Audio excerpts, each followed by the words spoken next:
अस्सलाम वालेकुम my YouTube family, कैसे हैं आप सब। उम्मीद है सब ठीक ठाक होंगे। आज मैं आपके लिए बहुत ज़बरदस्त रेसिपी लेके हाज़िर हुई हूँ। ये पिज़्ज़ा की रेसिपी है। बच्चों और बड़ों का सबका फेवरेट होता है। बच्चों को छुट्टियाँ हो चुकी हैं। ये पिज़्ज़ा बग़ैर आटा गूँधे, बग़ैर बेक किए पैन में बहुत आसानी से बना सकते हैं। अब हर कोई इसको बना सकता है। अब ये बहाना नहीं चलेगा कि हमारे पास अवन नहीं है या हमें बेक नहीं करना आता। तो बच्चों, आप भी सुन लें और फरमाइश करके ये पिज़्ज़ा ज़रूर बनवाएं। यहाँ पे 2 अंडे फेंट लिए हैं और यहाँ पे 1 टीस्पून नमक शामिल कर लिया है मैंने, और 1 खाने वाला चमचा यहाँ पे पिसी हुई चीनी डाली है। आप साबुत भी डाल सकते हैं। 1 टीस्पून यहाँ पे यीस्ट डाली है। ये आटे को फुलाने के लिए काम आती है और ये किसी भी सुपर स्टोर से आपको मिल जाएगी। खमीर होता है ये। और यहाँ पे 2 टेबलस्पून के करीब हमने इसमें ऑयल शामिल कर लिया। आप देसी घी भी शामिल कर सकते हैं। और 1 कप मेरे पास नीम गर्म दूध है। ठीक है, ये तकरीबन 150 ml के करीब दूध होगा नीम गर्म। आपने इसको अच्छे तरीके से मिक्स करना है ताकि इसके अंदर जो नमक, यीस्ट और चीनी हमने डाली है वो अच्छे तरीके से मिक्स हो जाए। यहाँ पे 2 कप मेरे पास मैयड आटा है। ठीक है, और ये है मैदा। इसको हमने थोड़ा थोड़ा डाल के शामिल करना है और इसको अच्छे तरीके से मिक्स करना है ताकि किसी किस्म की आटे जो है उसकी गुठलियाँ ना बने। ठीक है, अच्छे तरीके के साथ हम इसको मिक्स कर लेंगे। और यहाँ पे इसके अंदर मैंने डाला है तकरीबन हाफ़ कप नीम गर्म पानी। नीम गर्म पानी डाल के इस बैटर को हमने ज़रा और ज़्यादा मिक्स कर लेना है। और जो बाकी का बचा हुआ हमारे पास आटा है उसको भी इसके अंदर हम शामिल कर देंगे।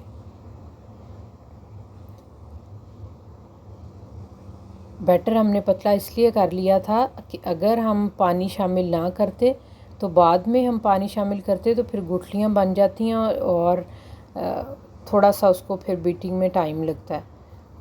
तो आप इस तरह से करेंगे तो बहुत आसानी से आपका बैटर बन जाएगा। ये देखें, स्पैचुला से मैं आपको चेक करवाती हूँ। इस तरह से इसकी कंसिस्टेंसी होनी चाहिए, इतना पतला होना चाहिए। इसको ढक के आधे घंटे के लिए रख देंगे। गर्मी है, राइज़ हो जाएगा। अल्हम्दुलिल्लाह, ये देखें आधे घंटे में कितना ज़बरदस्त ये फूल गया है। अब साइड पे मैंने पैन में 1 खाने का चमचा ऑयल डाला है और इसके अंदर मेरे पास 200 ग्राम तकरीबन चिकन है, बोनलेस चिकन, मुर्गी का गोश्त। इसको हम इसके अंदर डाल देंगे। छोटे मैंने टुकड़ों में इसको काटा हुआ है और इसको हमने ऑयल के अंदर फ्राई करना है ताकि इसका कच्चापन दूर हो जाए। और यहाँ पे 1 खाने का चमचा हमने चाट मसाला लिया है और तकरीबन 1 से 2 खाने के चम्मच हम इसमें दही शामिल कर देंगे ताकि हमारा मसाला जो है अच्छे तरीके से मिक्स हो जाए। ये है तिक्का मसाला और आप इसको बैटर के अंदर मिक्स कर दें, चिकन के अंदर डाल दें और इसको इसमें डाल के पकाएं। और उसी प्याली के अंदर जिसके अंदर मैंने घोल बनाया था अभी तिक्का मसाला का, उसमें 2 घूंट पानी डालूँगी और वो हम चिकन के अंदर शामिल कर देंगे ताकि चिकन अच्छे तरीके से गल जाए। ज़्यादा पानी नहीं डालना, चेस्ट का चिकन है, आराम से गल जाएगा। 1 मीडियम साइज़ की प्याज बारीक काट लें, वो इस बैटर में शामिल कर दें। 1 मीडियम साइज़ की शिमला मिर्च इसमें काट के शामिल कर दें। 1 मीडियम साइज़ का टमाटर इसके अंदर काट के बीज निकाल के आप शामिल कर दें। और इसके अंदर हम डालेंगे 1 खाने का चमचा सुर्ख मिर्च, कुटी हुई सुर्ख मिर्च आपने इसके अंदर शामिल करनी है। ठीक है, आप जो ये इतनी मिर्च वैसे मुनासिब है। इसको मिक्स करेंगे और चिकन साइड पे जो पानी मैंने डाला था अल्हम्दुलिल्लाह हल्की आंच पे रखा था, पक चुका है। इसको ठंडा होने के लिए छोड़ देंगे और इस बैटर को अच्छे तरीके से मिक्स करेंगे। अच्छे तरीके से आपने मिक्स कर लेना है। और साइड पे जो चिकन है वो भी ठंडा हो चुका है और मैं इसके अंदर शामिल कर दूंगी। चिकन को आपने ठंडा करके शामिल करना है, आपने गरम गरम इसके अंदर शामिल नहीं करना। आधा चिकन इसके अंदर शामिल कर देंगे और आधा चिकन मैं बचा लूँगी। वो आगे चल के आपको बताती हूँ कि इसके साथ हमने क्या करना है। इस चिकन के साथ क्या सलूक होगा जो बच गया है, अभी आप देखिएगा कि हम इसका क्या हशर करेंगे। यहाँ पे मोज़रेला और चेडर चीज़ है, वो मिक्स दोनों चीज़ मैंने इसके अंदर डाल दी हैं तकरीबन आधा कप के करीब। और बच्चे पास खड़े हैं और वो कह रहे थे कि चीज़ कम है इसमें और लिहाजा इसमें चीज़ और होनी चाहिए। तो अभी मैं आपको दिखाती हूँ, जितनी चीज़ हमने डाली थी उतनी चीज़ मैं दोबारा इसमें और शामिल करूँगी। 1 टीस्पून ऑयल पैन के अंदर ले लेंगे। पैन अभी चूल्हा नीचे नहीं जलाया, पैन को ग्रीस कर लेना है और ये देखें चीज़ जितनी मैंने पहले डाली थी उतनी तकरीबन इसमें मैंने 1 कप चीज़ डाल दी है। आप अपनी मर्ज़ी से थोड़ी भी डाल लें तो चलेगा। यहाँ पे शिमला मिर्च, चिकन जो बचाया था और प्याज, ये सारा कुछ इसमें पैन में इस तरह से लगा दिए और इसके ऊपर हम डालेंगे जो मिक्सचर तैयार किया था वो। इसको हमने फैला देना है। इसके ऊपर बहुत मोटी लेयर नहीं आपने बनानी, ना बहुत बारीक बनानी है। और सारी साइड्स आपने अच्छे तरीके से कवर करके गोल रोटी की शक्ल में जितने साइज़ का हमारा पैन है उसके अंदर हम डालेंगे और इसको एक जैसा इवनली हम फैला देंगे। एक जैसा होना चाहिए, ये ना हो बैटर कहीं से ज़्यादा हो कहीं कम हो। आपने सारी साइड्स पे एक जितना बैटर डालना है ताकि इवनली ये कुक हो। और इसके नीचे हल्की आंच का मैंने अब फ्लेम जला दी है, ठीक है। आपने तेज़ फ्लेम नहीं करना, हल्की आंच के ऊपर तकरीबन इसको 4 से 5 मिनट लगेंगे और ये अच्छे तरीके से पक जाएगा, ठीक है। क्योंकि हमारा मकसद इसको अंदर तक पकाना है, ये नहीं है कि हमारी साइड गोल्डन हो जाए और अंदर से ये कच्चा रहे। इसलिए आपने लो फ्लेम के ऊपर इसको पकाना है।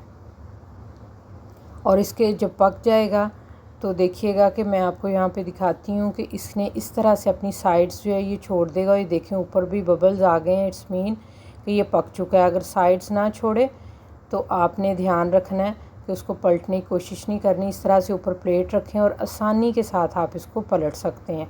फ़ौरन से इसकी जो दूसरी साइड है आप इस तरह से ऊपर डाल दें। और ये चीज़ जो है क्योंकि बच्चों की बहुत फेवरेट होती है, बच्चे डिमांड कर रहे थे कि इसके ऊपर और चीज़ डालें। हालांकि ये बिल्कुल ऑप्शनल है, आपको डालने की कोई ज़रूरत नहीं है, सिर्फ बच्चों को खुश करने के लिए मैं यहाँ पे डाल रही हूँ। और बच्चे तैयार खड़े हैं कि कब पिज़्ज़ा रेडी हो और हमें मिले। आपको मैं हो सकता है कि सारे पिज़्ज़े इकट्ठे जो है वो बेक करके ना दिखा सकूँ, आपने बाकी सारे पिज़्ज़े भी इसी तरह से बेक कर लेने हैं। और इसके ऊपर कैप देंगे 2 मिनट के लिए, चीज़ मेल्ट करने के लिए हमने इसके ऊपर कैप दिया है। अदरवाइज़ पिज़्ज़ा हमारा पक चुका है अल्हम्दुलिल्लाह।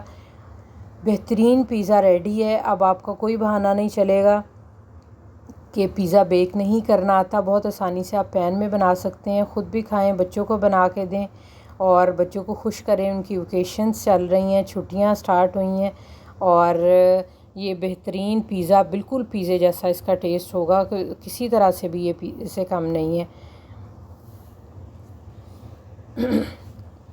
आप इसको बनाएं।